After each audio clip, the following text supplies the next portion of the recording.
so hot. We've only been walking for 5 minutes, Artie. You can't start complaining about how hot it is already. We're prisoners, Ashley. I think I'm entitled to complain when I feel like it. At least wait until we're actually working. Oh, right. Breaking rocks in the hot sun. I forgot it could get worse. Okay, that's far enough. We'll start our work here, prisoners. Get your pickaxes and hammers. Hurry now. Guard? Yes? What is it, 625? We're supposed to be breaking rocks today, right? That's right. I don't see any rocks here. Ashley's right. There's just sand and dust. Your point being 105? Well, if we're supposed to be breaking rocks, wouldn't it mean we need to have rocks to break? Is there no pleasing you guys? Yesterday you complained the whole time about having too many rocks. And now you're upset because you don't have any? It's something to do. Fine. I'll call into the office. Maybe they'll set you to work sweeping all of this up or something. They would make us do that. Shh! Artie, don't give her any ideas. What, I'm not allowed to push back sometimes? Sure you can, but in my experience, every time you fight the law wins. Whatever. So, what are we going to do while she tries to figure out who messed up? We could listen to the radio. Sounds like as good a plan as any.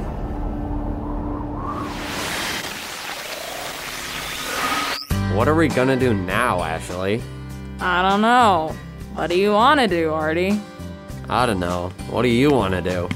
Hello, kids. Bumming around this morning? More like bummed out, Miss Fiona. There's nothing to do. Yeah, having summer off is supposed to be a time of freedom and excitement. But this summer, with everything going on? Or nothing going on. Right. It's the most boring time ever. Well, at least there's no homework. Oh, Mom finds a way, Miss Fiona. Mom finds a way. Well, I'd almost prefer to have homework. At least it's something to do. Well, if all we're going to do today is complain, I might just go home. Why, it's been so long since we've been able to visit in person. I think we'd have all sorts of things to do together. Like what? Good morning, all. Oh, Lionel, thank goodness you're here. Oh, is there a problem?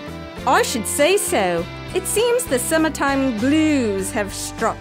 It was just a matter of time. Can't find anything to do, kids? Complaining was working out pretty well. It tends to. There seems to be a lot of that going around this year. That and worrying. Oh yes, a lot of worrying. What is it, Ashley? That just reminded me of something in the Bible. What, like a Bible story or something? Well, yeah, kind of. You remember the time we acted out the story about the Israelites in the desert? You mean the one about Moses leading them around and stuff? Yeah, I remember that. I did play the part of Moses after all. Uh-huh. Well, do you remember the lesson that went with that story? Remind me. Well, the people in that story were constantly complaining and worrying that God wouldn't take care of them. It was kind of a big deal, and God wasn't really happy with them. That's right, Ashley. By complaining and worrying, the Hebrews were telling God that they didn't trust him, even after he had done so much for them.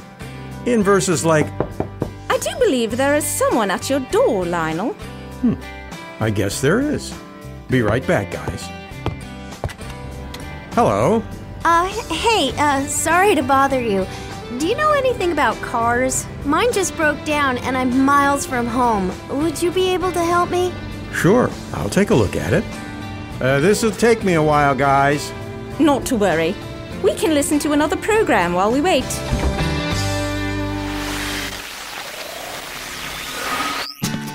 Come on in, I'll grab my phone. Thanks. Nice garage. Oh, you have a puppy. That's Flynn. Do you have a dog? No, well, I used to a long time ago. I wonder whatever happened to him. Ah, well, here's the phone. Thanks. I'll just be a minute. Okay, kids, I'm back. Were you able to help her with her car? Yeah, who is that, Mr. Jacobs? She sounds familiar. Really?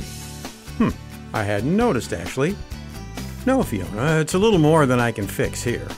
I'm letting you use my phone to call a tow truck. Now then, where were we? We were talking about complaining, worrying, and basically how that's just not trusting God. Right, thanks, Artie. As I was going to say, in Philippians 2, it tells us instead of becoming distrustful and discouraged, we need to serve God, depending on Him no matter what comes our way. Okay, the depending part makes sense. But how can we serve God when we can't go places or do things? That's a good question, Ashley. And I think there are a few ways that God tells us in that same chapter.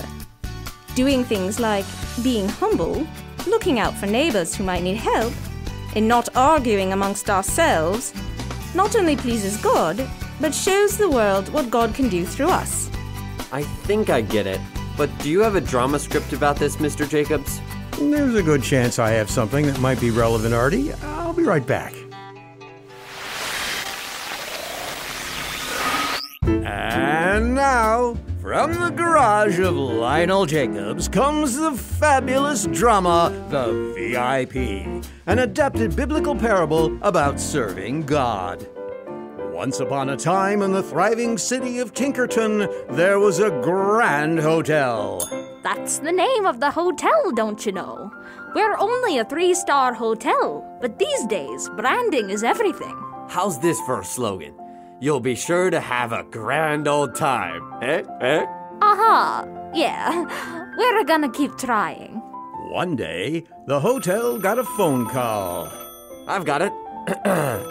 Hello, this is the Grand Hotel. Luxury that won't cost you a grand. I'm sorry? We're working on it. How may I be of service? Oh, yes. I'm Lula Livingston. Perhaps you have heard of me. Lula Livingston, you say?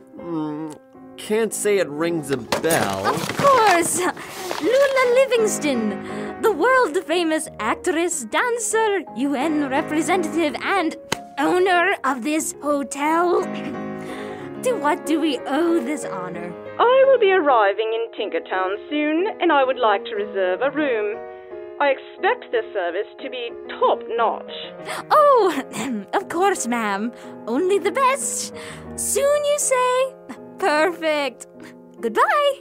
So, how soon is soon? She didn't say.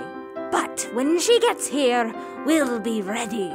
And so the hotel staff busied themselves with preparations. The valets and bellhops were inspected like soldiers. The lobby was cleaned until it shined, and the room was prepared as if for royalty. After everything was in place, the staff stood watch, waiting for their important guest to arrive. Any second now. Time passed, and the sun began to set. She probably stopped to have dinner. Any second now. More time passed, and the moon rose fully into the sky. The staff continued to peer into the darkness, but still no guest. Are you sure she said soon and not like next year? She said soon. Even more time passed. It got so late that even the crickets decided it was time for bed. Good night, everybody. The next day, the staff still kept watch, but still no Miss Livingston. And the day after that? Nope, The day after? not yet. This is ridiculous. Something must have happened. She's not coming. That's what it looks like. Well, I'll tell the bellhops they can... It's her! Yes, it's me. Where are the valets? I was expecting them to be ready to take my car. I'll go find them. Sloppy. I do hope my stay isn't all as disheveled as this. I did tell you I was coming, didn't I? The moral is that when it comes to living for God, we need to be prepared. It's easy to be distracted or wonder if He will ever want to use us.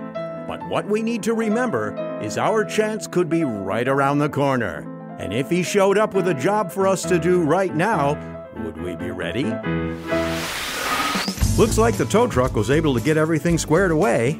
Yeah, I'm going with him to see if my car can be salvaged. Thanks for letting me hang out a while, Mr. Jacobs. No problem. Glad to be of help. Do you have far to go? Yeah, about a day's drive. But we'll see what the mechanic says. I might have to get a rental. Well, hopefully it all works out. I'll pray that things go smoothly. Thanks, see you around. Bye.